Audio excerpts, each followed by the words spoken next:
ಮಳವಳ್ಳಿ ತಾಲ್ಲೂಕಿನ ಇತಿಹಾಸ ಪ್ರಸಿದ್ಧ ಪುರಾತನ ಕಾಲದ ಚರ್ಮವೈದ್ಯ ದೇವರು ಎಂದು ಪ್ರಸಿದ್ಧವಾಗಿರುವ ಶ್ರೀ ಮತ್ತಿತಾಳೇಶ್ವರ ಸ್ವಾಮಿ ದೇವಸ್ಥಾನದಲ್ಲಿ ಧನುರ್ಮಾಸ ಹಾಗೂ ಷಷ್ಠಿ ಕೊನೆಯ ದಿನವಾದ ಇಂದು ವಿಶೇಷ ಪೂಜೆ ನಡೆಸಲಾಯಿತು.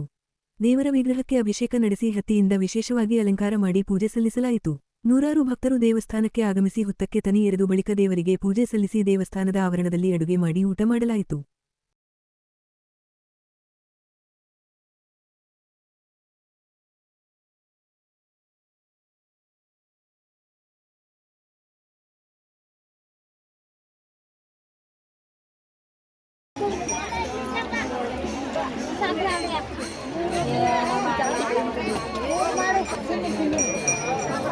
ನೀವು ಅಂದರೆ 9 ಗಂಟೆ ಬಸ್ಸು ಹೋಗ್ಬಿಟ್ಟು ಅಲ್ಲಿಂದ ಅಡಿಗೆ ಬಾ ಅಲ್ಲಿಗೆ ಅಂದರು.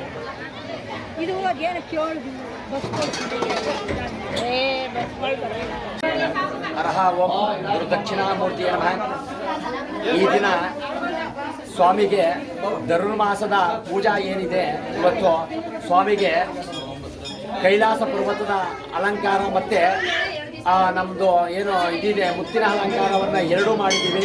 ಇವತ್ತು ಏನು ವಿಶೇಷ ಅಂದರೆ ಸ್ವಾಮಿಗೆ ಧನುರ್ಮಾಸ ವಿಶೇಷ ಪೂಜೆಯನ್ನು ಭಗತ್ ಸಿಂಗ್ ಯುವಕರು ಇವತ್ತು ಹಮ್ಮಿಕೊಂಡಿದ್ರು. ಅವ್ರಿಗೆ ಕೈಲಾಸ ಪರ್ವತದ ಹಾಗೆ ಮಾಡಿಕೊಡ್ಬೇಕು ಅಂತ ಏನು ಮಾಡಿದ್ವಿ, ಅಸ್ಥಿ ಅಲಂಕಾರವನ್ನು ಮಾಡಿ ಮತ್ತು ಸ್ವಾಮಿಗೆ ಮತ್ತಿತಾಳೇಶ್ವರ ಸ್ವಾಮಿಗೆ ಮುತ್ತಿನ ಅಲಂಕಾರವನ್ನು ಮಾಡಿದ್ದೇವೆ. ಇವತ್ತು ವಿಶೇಷ ಪೂಜೆ ಹವನವನ್ನು ಮಾಡಿ ಸ್ವಾಮಿಗೆ ಬೆಳಗಿನ ಜಾವ 4:45ಗೆ ಫಸ್ಟ್ ಪೂಜೆಯನ್ನು ಮಾಡಿ ಸಾರ್ವಜನಿಕರ ದರ್ಶನಕ್ಕೆ ಬಿಟ್ಟಿದ್ದೇವೆ. ಒಳ್ಳೆದಾಗಿ.